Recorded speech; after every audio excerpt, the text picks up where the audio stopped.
بسم الله الرحمن الرحيم.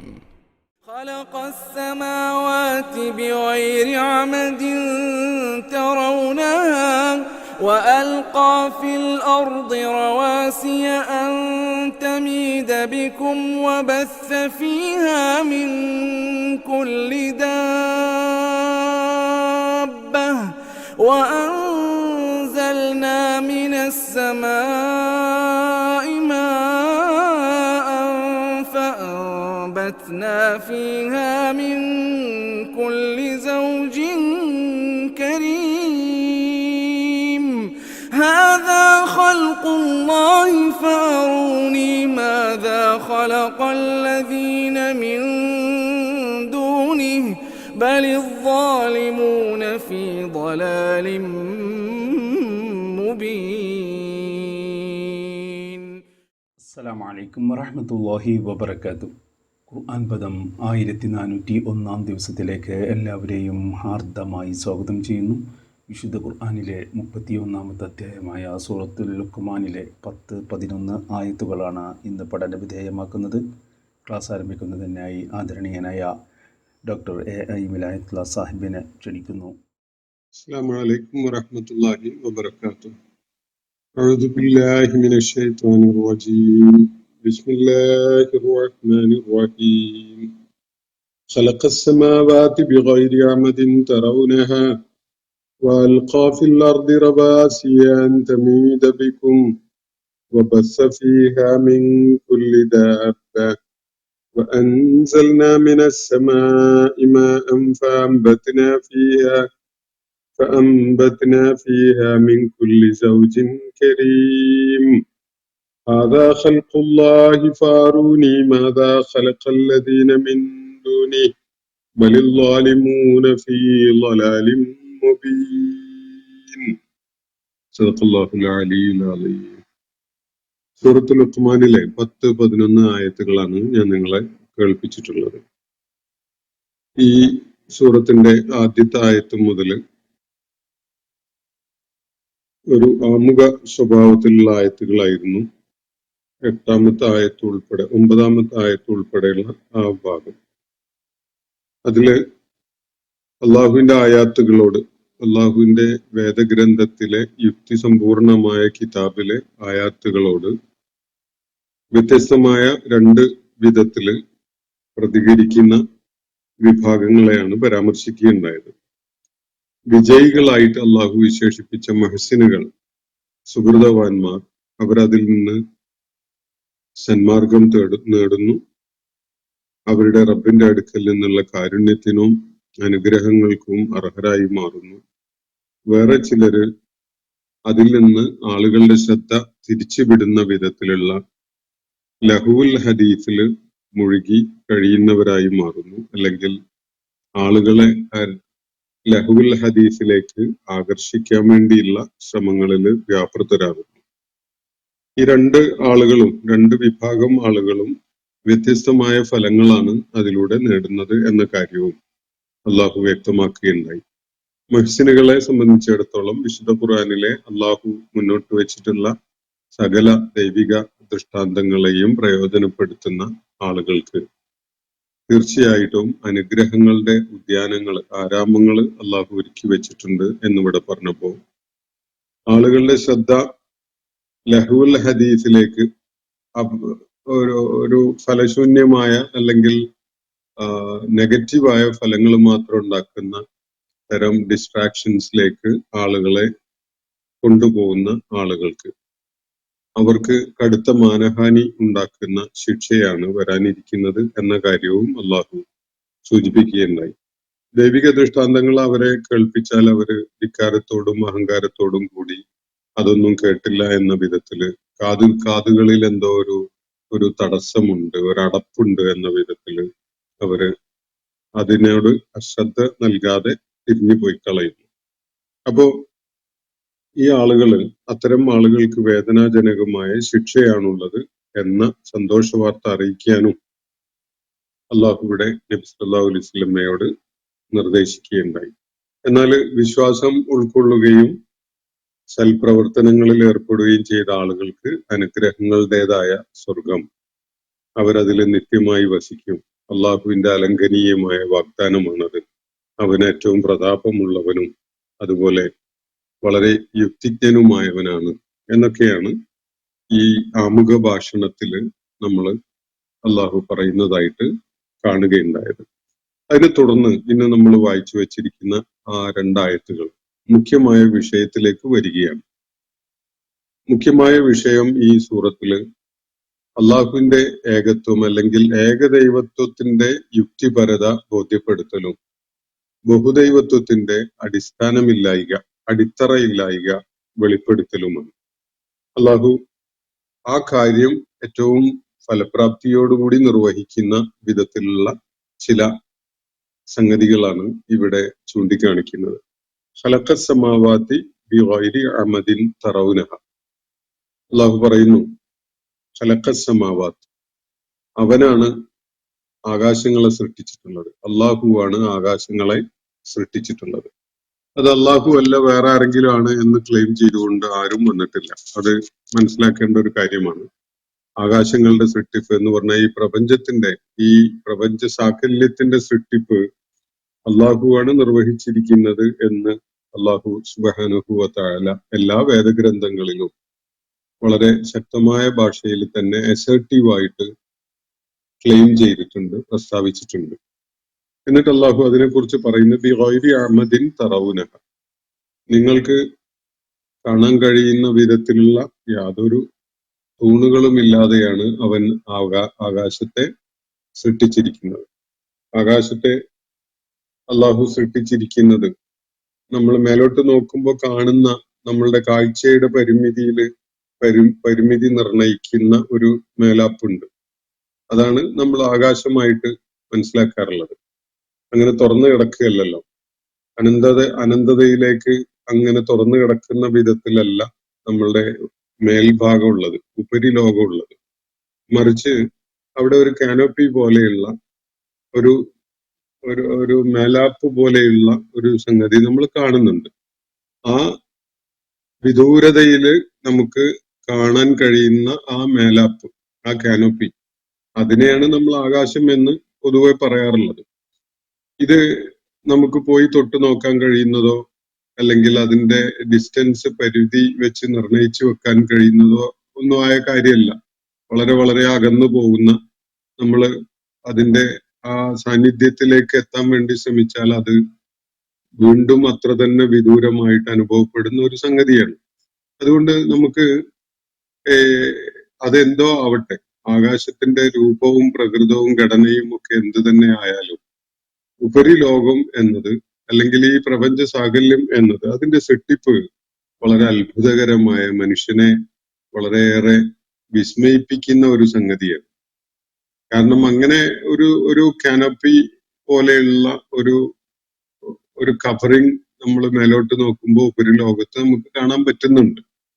അത് അവിടെ സംജാതമാക്കിയിട്ടുള്ളത് ഏത് വിധത്തിലാണ്? നമ്മള് കീഴ്ഭാഗത്ത് നിന്ന് മേലോട്ട് നോക്കുമ്പോൾ അങ്ങനെ ഒരു റൂഫ് പോലെ, മേൽക്കൂര പോലെ ഒരു സംഗതി അവിടെ നിലനിൽക്കണമെങ്കിൽ സാധാരണഗതിയിൽ ഭൂമിയിലെ നമ്മളുടെ നിർമ്മിതിയുടെ സാധ്യതകളൊക്കെ വെച്ച് നോക്കുമ്പോൾ അതിന് തൂണുകളും അതുപോലെ മേൽക്കൂരക്ക് വേണ്ട കഴുക്കോലും പട്ടികയും അതുപോലെയുള്ള സംഗതികളൊക്കെ വേണം. എന്നാലേ ഒരു മേൽക്കൂര പോലെ ഒരു സാധനം മുകളിൽ നിലനിർത്താൻ പറ്റുള്ളൂ. പക്ഷെ ഇവിടെ ആകാശം എന്ന നമുക്കൊരു അതിരിടുന്ന, നമ്മുടെ കാഴ്ചക്ക് ഒരു അതിരിടുന്ന ഒരു പ്രതിഭാസം ഉപരിലോകത്ത് നമ്മൾ കാണുന്നുണ്ട്. എങ്ങനെയാണ് അള്ളാഹു അതിനെ സംജാതമാക്കിയിട്ടുള്ളത്? എന്തെങ്കിലും തൂണുകൾ വെച്ചുകൊണ്ട് ആ തൂണുകൾ കൊണ്ട് താങ്ങി നിർത്തുന്ന വിധത്തിലാണ്? നിങ്ങൾക്ക് കാണാൻ കഴിയുന്ന യാതൊരു തൂണുകളും ഇല്ലാത്ത വിധത്തിലാണ് അള്ളാഹു ആകാശങ്ങളെ സൃഷ്ടിച്ചിരിക്കുന്നത്. അപ്പോ എന്തിനാണ്? എന്നിട്ട് ബിഗൈരി അമദിൻ തറൗനഹ, ഈ നിങ്ങൾക്ക് കാണാൻ കഴിയുന്ന തൂണുകളില്ലാതെ എന്നാണല്ലോ അള്ളാഹു പറയുന്നത്. രണ്ട് വ്യത്യസ്തമായ വായനകളാണ് ഇതിൽ സാധ്യമായിട്ടുള്ളത്. ഒന്നാമത്തത്, തൂണുകളില്ലാതെ അവ നിലനിൽക്കുന്നത് നിങ്ങൾക്ക് കാണാം എന്ന ഒരു വായനയാണത്. അത് ബിഗൈരി അമദിൻ തറൗനഹ, നിങ്ങൾക്ക് അതിനെ കാണാം. എങ്ങനെയാണ് അത് നിലനിൽക്കുന്നത്? ആകാശങ്ങൾ ബിഗൈരി അമദിൻ, അമദൊന്നുമില്ലാതെ, തൂണുകളൊന്നുമില്ലാതെ, താങ്ങി നിർത്തുന്ന എന്തെങ്കിലും സപ്പോർട്ടായിട്ടുള്ള സംവിധാനങ്ങളൊന്നുമില്ലാതെ ആകാശങ്ങളെ അള്ളാഹു നിലനിർത്തുന്നത് തറൗനഹ, നിങ്ങൾക്ക് കാണാം. അങ്ങനെ ഒരു വായന ഒരു ഭാഷാപരമായിട്ട് സാധ്യതയുണ്ട്. തൂണുകളൊന്നും ഇല്ലാത്ത നിലക്ക് അവ നിലനിൽക്കുന്നത് നിങ്ങൾക്ക് കാണാമല്ലോ. ആ വിധത്തിലാണ് അള്ളാഹു അതിനെ സൃഷ്ടിച്ചിരിക്കുന്നത്. മറ്റൊരു അർത്ഥകൽപ്പന ഈ വാചകത്തിനുള്ളത്, അവ നിങ്ങൾക്ക് കാണാനാവാത്ത തൂണുകളാലാണ് സൃഷ്ടിക്കപ്പെട്ടത് എന്നുള്ളത് മനസ്സിലാവും. എന്ന് പറഞ്ഞാൽ തൂണുകളുണ്ട്, അത് നിങ്ങൾക്ക് കാണാൻ പറ്റാത്ത വിധത്തിലുള്ളതാണ് എന്നതാണ് ഈ രണ്ടാമത്തെ വായന. അപ്പോ ആദ്യത്തെ വായന നിങ്ങൾ കാണുന്നുണ്ടല്ലോ, തൂണുകളൊന്നും ഇല്ലാതെ ആകാശം അങ്ങനെ ഉയർന്നു നിൽക്കുന്നത്, അത് നിങ്ങൾ കാണുന്നുണ്ടല്ലോ, അതാണ് ഒരു വായന. രണ്ടാമത്തത്, നിങ്ങൾക്ക് കാണാൻ കഴിയാത്ത തൂണുകളുണ്ട് ആകാശത്തിനെ അങ്ങനെ നിലനിർത്തുന്ന എന്നൊരു അർത്ഥകൽപ്പനയാണ്, എന്നൊരു സൂചനയാണ്. രണ്ടിനും സാധ്യതയുണ്ട്. അതില് സമീപകാലത്തെ അല്ലെങ്കിൽ പിന്നിട്ട ഏതാനും നൂറ്റാണ്ടുകളിലായിട്ട് മനുഷ്യര് ആർജിച്ചിട്ടുള്ള ശാസ്ത്രജ്ഞാനം വെച്ചിട്ട് ഈ ആയത്തിനെ വായിക്കുമ്പോൾ ഇത് അദൃശ്യമായ തൂണുകളോടെ ആകാശങ്ങളെ അള്ളാഹു സൃഷ്ടിച്ചു എന്ന് മനസ്സിലാക്കുന്നതിന് ഒരുപാട് സാങ്കത്യമുണ്ട്, ഒരുപാട് സാധ്യതയുണ്ട്. കാരണം ഈ പ്രപഞ്ച സംവിധാനത്തില് അള്ളാഹു ഓരോ ഗോളത്തിനെയും പ്രത്യേകമായിട്ട് കൃത്യതയോടുകൂടി പ്ലേസ് ചെയ്തിരിക്കുകയാണ്.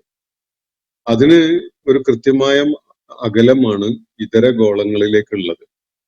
അത് ആ അകലത്തിൽ വ്യത്യാസം വരില്ല. ഇപ്പൊ ഭൂമിയിൽ നിന്ന് ചന്ദ്രനിലേക്ക്, അല്ലെ ഭൂമിയിൽ നിന്ന് സൂര്യനിലേക്ക്, വേറെ ഏതെങ്കിലും നക്ഷത്രത്തിലേക്ക് ഒക്കെ കൃത്യമായ ഒരു അകലമാണ് ഈ പ്രപഞ്ച സംവിധാനത്തിൽ അള്ളാഹ് വെച്ചിട്ടുള്ളത്. ഏതെങ്കിലും ഒരു ഗോളത്തിന് മറ്റൊരു ഗോളത്തിന്റെ അടുത്തേക്ക് ഒരു ലേശങ്ങ് അടുത്ത് നിൽക്കാം എന്ന് തീരുമാനിക്കാൻ കഴിയില്ല. അത് സാധിക്കാത്ത വിധത്തില് അവയെ പരസ്പരം ഒരു അട്രാക്ഷൻ ഡിട്രാക്ഷൻ സംവിധാനത്തില്, എന്ന് പറഞ്ഞാൽ ആകർഷണ വികർഷണ പ്രതിഭാസം പ്രവർത്തനക്ഷമമാക്കിയിട്ടുണ്ട്. ആ നിന്ന നിപ്പിൽ അവിടെ നിർത്തുകയാണ്. അങ്ങോട്ട് നീങ്ങാൻ അതിന്റെ ഒരു മാഗ്നറ്റിക് ഫോഴ്സ് നമ്മൾ കണ്ടിട്ടില്ല. കാന്തത്തിന്റെ രണ്ട് പ്രവർത്തനങ്ങൾ, ഒന്ന് ആകർഷിക്കുക എന്നുള്ളതും മറ്റു വികർഷിക്കുക എന്നുള്ളതും.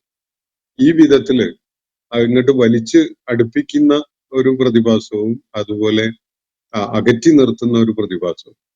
ഈ വിധത്തില് നക്ഷത്രങ്ങള് അല്ലെങ്കിൽ ഗോളങ്ങൾക്കിടയിൽ ഒരു ഫോഴ്സ് പ്രവർത്തനക്ഷമമാണ് എന്നാണ് ശാസ്ത്രം അനുമാനിക്കുന്നത്. അതിന് വലിയ സാധ്യതയുണ്ട്. ഈ ഇക്വിലിബ്രിയം നിലനിന്ന് പോകുന്നതിന്റെ വലിയൊരു കാരണം ഭൂമി എവിടെയാണോ പ്ലേസ് ചെയ്യപ്പെട്ടിട്ടുള്ളത് ആ പോയിന്റിൽ നിന്ന് ഭൂമിയെ മറ്റെങ്ങോട്ടും നീങ്ങാൻ പറ്റാത്ത വിധത്തില് അങ്ങനെ നിലനിർത്തുന്നത്, ഭൂമിയിൽ നിന്ന് ഇതര ഗോളങ്ങളിലേക്കുള്ള ഒരു കൃത്യമായ അകലം നിർണയിക്കുന്നത് ഈ ഗോളങ്ങളുടെ പരസ്പരം ആകർഷിക്കാനും പരസ്പരം വികർഷിക്കാനുമുള്ള കഴിവ് അടിസ്ഥാനപ്പെടുത്തിക്കൊണ്ടാണ്. അപ്പോ എല്ലായ്പ്പോഴും തന്നെ ഒരു മേൽക്കൂര അങ്ങനെ ഉയർന്നു നിൽക്കണമെങ്കിൽ നമ്മളുടെ പഴയ ആർക്കിടെക്ചറൽ ഇമാജിനേഷനിൽ തൂണുകളൊക്കെ ആവശ്യമുണ്ടാവും. എന്നാൽ തൂണുകളില്ലാതെയും ഒരു സ്ട്രക്ചർ ഉയർത്തി നിർത്താൻ മർദ്ദം കൊണ്ടോ ആകർഷണ ബലം കൊണ്ടോ വികർഷണ ബലം കൊണ്ടോ സാധ്യമാണ് എന്നതാണ് ശാസ്ത്രം ഇത് സംബന്ധമായിട്ട് നൽകുന്ന വിശദീകരണം. അപ്പൊ ഖുർആൻ ഇവിടെ സൂചിപ്പിക്കുന്നത് നിങ്ങൾക്ക് കാണാൻ കഴിയുന്നത് പോലെ തൂണുകളില്ലാതെ ആകാശത്തെ അവൻ സൃഷ്ടിച്ചിരിക്കുന്നു. അതാണല്ലോ ഒരു വായന. മറ്റൊന്ന്, നിങ്ങൾക്ക് കാണാൻ കഴിയുന്ന തൂണുകളില്ലാതെ അവൻ ആകാശങ്ങളെ സൃഷ്ടിച്ചിരിക്കുന്നു എന്നതാണ്. അപ്പോ നമ്മൾക്ക് കാണാൻ കഴിയാത്ത ചില തൂണുകൾ അല്ലെങ്കിൽ തൂണുകൾ എന്ന വിധത്തിൽ പ്രവർത്തിക്കുന്ന ചില പ്രതിഭാസങ്ങൾ അള്ളാഹു ഈ പ്രപഞ്ച സൃഷ്ടിപ്പില് പ്രയോജനപ്പെടുത്തിയിട്ടുണ്ട് എന്നത് നമുക്ക് മനസ്സിലാക്കാൻ സാധിക്കും. ആ വിധത്തില് അവൻ ആകാശത്തെ പ്രവർത്തനക്ഷമമാക്കി വെച്ചിരിക്കുകയാണ്. ഖലഖസ് സമാവാതി ബിഗൈരി അമദിൻ തറൗനഹ, നിങ്ങൾക്ക് കാണാൻ കഴിയുന്ന തൂണുകളൊന്നും ഇല്ലാതെയാണ് ആകാശത്തെ അവൻ സൃഷ്ടിച്ചിട്ടുള്ളത്. പക്ഷെ അത് ഉയർന്നു നിൽക്കുന്നുണ്ട്. അതിനെ ഉയർത്തി നിർത്തുന്നത് തൂണുകളാണോ? അല്ല. കാണാൻ കഴിയുന്ന ഒരു തൂണുമില്ല. പക്ഷെ കാണാൻ കഴിയാത്ത എന്നാൽ നമുക്ക് അനുഭവിച്ചറിയാൻ കഴിയുന്ന ചില പ്രതിഭാസങ്ങൾ അവിടെ പ്രവർത്തനക്ഷമമാണ്. മേലോട്ട് പിടിച്ചു വലിക്കുന്ന, അല്ലെങ്കിൽ വശങ്ങളിലേക്ക് പിടിച്ചു വലിക്കുന്ന, അല്ലെങ്കിൽ ഒരു പ്രത്യേക പോയിന്റിൽ തന്നെ നിർത്തുന്ന വിധത്തിൽ ബാക്കിയുള്ളതിൽ നിന്ന് അകറ്റി നിർത്തുന്ന ഒരു ഫോഴ്സ് അവിടെ പ്രവർത്തനക്ഷമമാണ്. അതുകൊണ്ട് ആകാശങ്ങള് അതിന്റെ സ്ഥാന ചലനമില്ലാത്ത വിധത്തിൽ അള്ളാഹു നിശ്ചയിച്ച ക്രമത്തിൽ നിലകൊള്ളുന്നു. അപ്പോ ഈ ശാസ്ത്ര പ്രതിഭാസം ഇനിയും ഒരുപാട് വികസിപ്പിക്കപ്പെടാൻ സാധ്യതയുള്ളതാണ്. അതിനെക്കുറിച്ചുള്ള മനുഷ്യന്റെ പഠനം വളരെ പരിമിതമായിട്ട് മാത്രമേ നടന്നിട്ടുള്ളൂ. ഇനിയും അത് സംബന്ധമായിട്ട് മനുഷ്യന് പല കണ്ടെത്തലുകളും നടത്തിയെന്ന് വരാം. എന്തായാലും ആകാശങ്ങളെ അവൻ സൃഷ്ടിച്ചിരിക്കുന്നത് പ്രത്യക്ഷത്തിൽ ദൃശ്യതയുള്ള തൂണുകളൊന്നും ഉള്ള വിധത്തിലല്ല. അൽഖാ ഫിൽ അർളി റവാസിയ, ആകാശത്തെ ആ വിധത്തിൽ ഉയർത്തി നിർത്തിയതിനു ശേഷം, ആ കാര്യം പറഞ്ഞതിന് ശേഷം അള്ളാഹു പറയുന്നത് ഭൂമിയിൽ അവൻ പർവ്വതങ്ങളെ സ്ഥാപിച്ചിരിക്കുന്നു എന്നാണ്. എന്തിനാണ്? അൻ തമീദ ബിക്കും, നിങ്ങളെ കൊണ്ട് അത് ചാഞ്ഞ് ഉലഞ്ഞു പോവാതിരിക്കാനാണ്. വബസ്സ ഫീഹ മിൻ കുല്ലി ദാബ്ബ, അപ്പോ നിങ്ങളെയും കൊണ്ട് ചാഞ്ഞുലഞ്ഞു പോകാതിരിക്കുന്ന വിധത്തില് ഭൂമിയിൽ അവൻ പർവ്വതങ്ങളെ സ്ഥാപിച്ചിരിക്കുന്നു. ഭൂമിയുടെ ഈ സന്തുലിതാവസ്ഥ നിലനിർത്തുന്നതിൽ പർവ്വതങ്ങൾക്ക് വളരെ ഗംഭീരമായ ഒരു റോൾ ഉണ്ട് എന്നത് എല്ലാവർക്കും അറിയാവുന്ന ഒരു കാര്യമാണ്. ശാസ്ത്രം മുന്നോട്ട് വെക്കുന്ന ഒരാശയം കൂടിയാണത്. അപ്പോ പർവ്വതങ്ങള് വളരെ ഫേമായിട്ട് ഭൂമിയെ നിലനിർത്തുന്നു. ഭൂമിയുടെ നമ്മൾ സങ്കല്പിക്കുന്ന അതിന് സാങ്കല്പികമായ അച്ചുതണ്ടില് ഭൂമി സ്വയം കറങ്ങുന്നു എന്ന ആശയം വിശുദ്ധ ഖുർആൻ പരോക്ഷമായിട്ട് നൽകുന്നുണ്ട്. ഞാൻ അതിലേക്ക് ഇപ്പൊ പോകുന്നില്ല, ആവശ്യമുണ്ടാവുമ്പോൾ പോവാം. അപ്പോ പക്ഷെ ഭൂമിയുടെ ആ ഇക്വിലിബ്രിയം നിലനിർത്തുന്നതിൽ ഈ പർവ്വതങ്ങളുടെ സ്ഥാനം, പർവ്വതങ്ങളുടെ ആ ഫേംനെസ്, പർവ്വതങ്ങളുടെ സ്വഭാവം ഒക്കെ വലിയ പങ്ക് വഹിക്കുന്നുണ്ട്. അപ്പോ നിങ്ങളെയും കൊണ്ട് ഭൂമി ചാഞ്ഞുലഞ്ഞു പോകുന്നതാവാതിരിക്കാൻ വേണ്ടിയാണ് അതിഗംഭീരങ്ങളായ പർവ്വതങ്ങളെ അവൻ സ്ഥാപിച്ചിട്ടുള്ളത് എന്നും അള്ളാഹു ഇവിടെ പറയുകയാണ്. പ്രപഞ്ച സൃഷ്ടിപ്പില് അല്ലെ ഭൂമിയുടെ സൃഷ്ടിപ്പില് അള്ളാഹു ചില പ്രതിഭാസങ്ങളെ പ്രവർത്തനക്ഷമമാക്കിയതിന്റെ ചില സൂചനകളാണ് ഈ വിവരണം നമുക്ക് നൽകുന്നത്. എന്നിട്ട് ഈ പർവ്വതങ്ങൾ തീർച്ചയായിട്ടും നമ്മള് അത് ഭൗമോപരിതലത്തില് അതിന് മുകളിലേക്കായി കാണുന്ന ഭാഗത്തിനേക്കാൾ എത്രയോ ഭൂമിക്ക് അടിയിലേക്കും പർവ്വതങ്ങളുണ്ട് എന്നാണ് നമുക്ക് മനസ്സിലാക്കാൻ പറ്റുന്നത്. ശാസ്ത്രത്തിന്റെ അങ്ങനെയുള്ള നിഗമനങ്ങളെ കുറിച്ചൊക്കെ നമ്മൾ വായിക്കുന്നുണ്ട്. അപ്പോ ഭൂമിക്ക് അടിയിലേക്ക് മുകളിലേക്ക് കാണാൻ കഴിയുന്നതിനേക്കാളൊക്കെ ഇതൊരു ആണി ഒരു പ്രതലത്തിൽ അടിച്ചു കയറ്റിയതുപോലെ ഒന്ന് സങ്കല്പിച്ചു നോക്കിയാല് ആണിയുടെ ആ ടോപ്പ് ഭാഗമായിട്ട് വരുന്ന ഒരു പരന്ന ഒരു ഭാഗം ഉണ്ടല്ലോ, ആ ഒരു ഭാഗമാണ് പുറത്തേക്ക് കാണുക. അതിന്റെ എത്രയോ ഇരട്ടി നീളമുള്ള ആണിയാണ് ആ പ്രതലത്തിലേക്ക് അടിച്ചു കയറ്റിയിട്ടുള്ളത്. ഈ പർവ്വതത്തിന്റെ കാര്യത്തിലും നമുക്ക് അങ്ങനെ മനസ്സിലാക്കാൻ വലിയ സാധ്യതയുണ്ട്.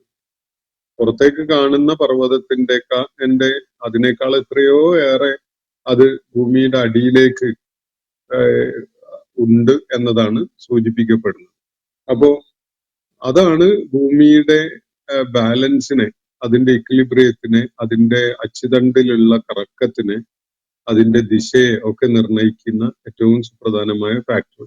മനുഷ്യൻ അവന്റെ ജീവിതാവശ്യങ്ങൾക്ക് വേണ്ടി ഈ പർവ്വതങ്ങളുടെ അതുപോലെ കുന്നുകളുടെ ഒക്കെ ഭാഗങ്ങള് പൊട്ടിച്ച് പൊളിച്ചൊക്കെ കൊണ്ടുപോകുന്നുണ്ടാവും. പക്ഷെ അതുകൊണ്ട് ഭൂമിയുടെ ബാലൻസ് അങ്ങനെ പൂർണ്ണമായും തെറ്റുന്ന വിധത്തില് ആവാൻ സാധ്യതയില്ല. കാരണം ഇത് മനുഷ്യന്റെ പ്രയോജനത്തിന് കൂടി അള്ളാഹു വെച്ചിട്ടുള്ളതാണല്ലോ. അപ്പോ ഭൂമിയെ ബാലൻസ് ചെയ്ത് നിർത്തുന്ന പർവ്വതങ്ങൾക്ക് നമ്മള് ഉപരിതലത്തിൽ കാണുന്ന ഒരു വലിപ്പമോ അല്ലെങ്കിൽ വ്യാപ്തിയോ ഒന്നും അല്ല ഉണ്ടാവുക. അതിനേക്കാളൊക്കെ എത്രയോ ഏറെ അതിന് വ്യാപ്തിയുണ്ട്. അത് വലിയൊരു ഫംഗ്ഷൻ നിർവഹിക്കുകയും ചെയ്യുന്നുണ്ട്. എന്നിട്ട് അള്ളാഹു പറയുന്നത് എന്നിട്ട് അതില് സകല ജീവികളെയും അവൻ വ്യാപിപ്പിച്ചിരിക്കുകയാണ്. ജീവജാലങ്ങള് നമുക്ക് ഇപ്പോഴും എണ്ണം നിർണയിക്കപ്പെട്ടിട്ടില്ലാത്ത ഒരു സംഗതിയാണ് ജീവജാലങ്ങൾ എന്ന് പറയുന്നത്. പല പുതിയ സ്പീഷീസിനെയും മനുഷ്യൻ കണ്ടെത്തുന്നുണ്ട്. അപ്പോ വ്യത്യസ്തങ്ങളായ വിവിധങ്ങളായ അസംഖ്യം ജീവജാലങ്ങളെ അവൻ ഭൂമുഖത്ത് വ്യാപിപ്പിക്കുകയും ചെയ്തിട്ടുണ്ട്. എന്നിട്ട് വഅൻസൽനാ മിനസ്സമാഇ മാഅ, ആകാശത്ത് നിന്ന് അവൻ മഴ ഇറക്കി തന്നു. ഫഅംബത്നാ ഫീഹാ മിൻ കുല്ലി സൗജിൻ കരീം, എന്നിട്ട് വളരെ വിസ്മയകരമായ പല ഇണകളെയും അള്ളാഹു അവിടെ മുളപ്പിച്ചുണ്ടാക്കുകയും ചെയ്തിരിക്കുന്നു. സസ്യലോകത്ത് പെയേഴ്സായിട്ട് ആണും പെണ്ണുമായിട്ടുള്ള ഇണകൾ എന്ന അസ്വാജ് എന്ന സൗജ് എന്ന പ്രതിഭാസം പ്രവർത്തനക്ഷമമാണ് എന്നത് നമുക്കൊക്കെ അറിയുന്നതാണ്. കാർഷിക രംഗവുമായിട്ട് ബന്ധമുള്ള ആളുകൾക്ക് അതിനെപ്പറ്റി വളരെ നന്നായിട്ട് അറിയാം. അപ്പോ അള്ളാഹു പറയുന്ന നാം അവിടെ മുളപ്പിച്ചുണ്ടാക്കിയിരിക്കുന്നു മിൻ കുല്ലി സൗജിൻ കരീം, വളരെ ആകർഷകമായ, വളരെ അത്ഭുതകരമായ, വിസ്മയം ജനിപ്പിക്കുന്ന വിധത്തിലുള്ള മികവുറ്റ പലതരം ചെടികളെ അല്ലെങ്കിൽ വൃക്ഷങ്ങളെ, മരങ്ങളെ ഒക്കെ നാം അവിടെ മുളപ്പിച്ചുണ്ടാക്കിയിരിക്കുന്നത്. ദാബത്ത് എന്നത് ജീവജാലങ്ങളെ കുറിച്ചാണെങ്കിൽ ഇവിടെ സൗജുൻ കരീം എന്ന് പറഞ്ഞിരിക്കുന്നത് സസ്യലോകത്തെ കുറിച്ചാണ് എന്ന് മനസ്സിലാക്കാൻ സാധിക്കും. എന്നിട്ട് അള്ളാഹു പറയുകയാണ്, അതായത് ഭൂമിയുടെ സൃഷ്ടിപ്പിനെ അതിന്റെ വിസ്മയങ്ങളായ പല കാര്യങ്ങളെയും ചൂണ്ടിക്കാണിച്ച ശേഷം അള്ളാഹു പറയുന്നത് ഹാദാ ഖൽഖുല്ലാഹ്, ഇത് അള്ളാഹുവിന്റെ സൃഷ്ടിയാണ്. അപ്പൊ അറൂനി, എങ്കിൽ നിങ്ങൾ കാണിച്ചു തരിക എനിക്ക്, മാതാ ഖലഖല്ലദീന മിൻ ദൂനിഹി, അവനെ കൂടാതെയുള്ളവർ സൃഷ്ടിച്ചത് എന്താണ് എന്നത് ഒന്ന് കാണിച്ചു തരിക. അപ്പോ അള്ളാഹുവാണ് ഈ ഭൂമിയെയും അതിലെ പർവ്വതങ്ങളെയും അതിലെ പ്രതിഭാസങ്ങളെയും അതിലെ ദാബത്തിനെയും അതിലെ സൗജുൻ കരീമിനെയും ഒക്കെ സൃഷ്ടിച്ചത് എന്നാണ് അള്ളാഹുവിടെ പറയുന്നത്. വേറൊരാളും അത് ഗൗരവത്തില് ഒരാളും തന്നെ അത് ക്ലെയിം ചെയ്തിട്ടില്ല, അതല്ല ഞാനാണ് എന്ന് നമുക്ക് കാണാൻ കഴിയുന്ന ആളുകൾ അങ്ങനെയാണല്ലോ. അള്ളാഹു അല്ലാത്ത ബാക്കി എല്ലാ ദിവ്യത്വം അവകാശപ്പെടുന്നവരെയും ഏതെങ്കിലും രൂപത്തിൽ നമുക്ക് ദൃശ്യമാണ്. ജീവിച്ചിരുന്ന കാലം ഉണ്ടായിരുന്നു, മരിച്ചു പോയ അവസരമുണ്ട്, അവരുടെ രൂപങ്ങളുണ്ട്, അങ്ങനെ പലതും ഉണ്ട്. അപ്പൊ അള്ളാഹു മാത്രമാണ് ഈ സംഗതിക്ക് അതീതനായിട്ടുള്ളത്. ആ അള്ളാഹുവാണ് പ്രപഞ്ചത്തിനെ ഈ വിധത്തിൽ സൃഷ്ടിച്ചിരിക്കുന്ന ഞാനാണ് എന്ന് പറയുന്നത്. ആദാ ഖൽഖുല്ലാഹ്, ഇത് അള്ളാഹുവിന്റെ സൃഷ്ടിയാണ്. എന്നിട്ട് അള്ളാഹു ചോദിക്കുകയാണ്, ഫഅറൂനി, നിങ്ങൾ എനിക്ക് കാണിച്ചു തരിക, മാദാ ഖലഖല്ലദീന മിൻ ദൂനിഹി, അള്ളാഹു അല്ലാതെ ആരാധിക്കപ്പെടുന്ന വേറെ പലരും ഉണ്ടല്ലോ, അവരാരെങ്കിലും എന്തെങ്കിലും സൃഷ്ടിച്ചിട്ടുണ്ടെങ്കിൽ അതൊന്ന് എനിക്ക് കാണിച്ചു തരും. അള്ളാഹു സൃഷ്ടിച്ച മണ്ണും കല്ലും ഒക്കെ ഉപയോഗപ്പെടുത്തിയിട്ടായിരിക്കും മറ്റു പലതിനെയും ദിവ്യത്വമുള്ളതായിട്ട് സങ്കല്പിക്കാൻ വേണ്ടി മനുഷ്യര് പടച്ചുണ്ടാക്കിയിട്ടുണ്ടാവുക. മറിച്ച് അവരൊന്നും പടച്ചിട്ടുണ്ടാവില്ല. അപ്പൊ അള്ളാഹു പറയുന്ന കാര്യം ഇതാണ്, ആദാ ഖൽഖുല്ലാഹ്, ഈ പറയപ്പെട്ട അത്യത്ഭുതകരമായ കാര്യങ്ങളൊക്കെയും സൃഷ്ടിച്ചത് അള്ളാഹുവാണ്. നിങ്ങൾ എനിക്കൊന്ന് കാണിച്ചു തരും, അള്ളാഹുവിന്റെ സ്ഥാനത്ത് അവന് പകരമായി നിങ്ങൾ കണക്കാക്കുന്ന മറ്റു വല്ലതും സൃഷ്ടിച്ചിട്ടുണ്ടെങ്കിൽ അതൊന്ന് കാണിച്ചു തരും. വലില്ലാലിമൂന ഫീ ളലാലിൻ മുബീൻ, എന്നാൽ ഈ അതിക്രമകാരികൾ, ശിർക്കാണ് ഏറ്റവും വലിയ ളുൽമ്.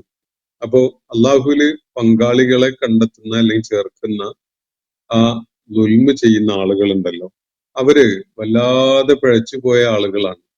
വളരെ പ്രത്യക്ഷത്തിൽ തന്നെ വലിയ പിഴവ് പറ്റിയ ആളുകളാണ് അവര് എന്നാണ് അള്ളാഹുവിടെ പറയുന്നത്. വലില്ലാലിമൂന, അതിക്രമികൾ എന്നത് ഇവിടെ മുശ്രിക്കുകൾ എന്നതിനുള്ള ഒരു പര്യായമായിട്ടാണ് പറയുന്നതെന്ന് മനസ്സിലാക്കാൻ കഴിയും. ഖുർആന്റെ സാകല്യം ഉൾക്കൊള്ളുമ്പോൾ എല്ലാവർക്കും അത് എളുപ്പത്തിൽ മനസ്സിലാവും. ളുൽമ്, ഏറ്റവും വലിയ ളുൽമ് ശിർക്കാണ്. ശിർക്ക് ചെയ്യുന്ന ആളുകൾ, അള്ളാഹുവിനോടൊപ്പം മറ്റു പലതിനും ദിവ്യത്വമുണ്ട് എന്ന് കണ്ടുകൊണ്ട് അല്ലെങ്കിൽ വിശ്വസിച്ചുകൊണ്ട് ആ നിലയ്ക്ക് പെരുമാറുന്ന ആളുകൾ, അത്തരം ആളുകൾ, അങ്ങനെയുള്ള ളാലിമുകള് വളരെ പ്രകടമായി തന്നെ പിഴച്ച മാർഗത്തിലേക്ക് പോയവരാണ്. വലില്ലാലിമൂന ഫീ ളലാലിൻ മുബീൻ എന്നാണ് അള്ളാഹു പറയുന്നത്. കാരണം എന്താ?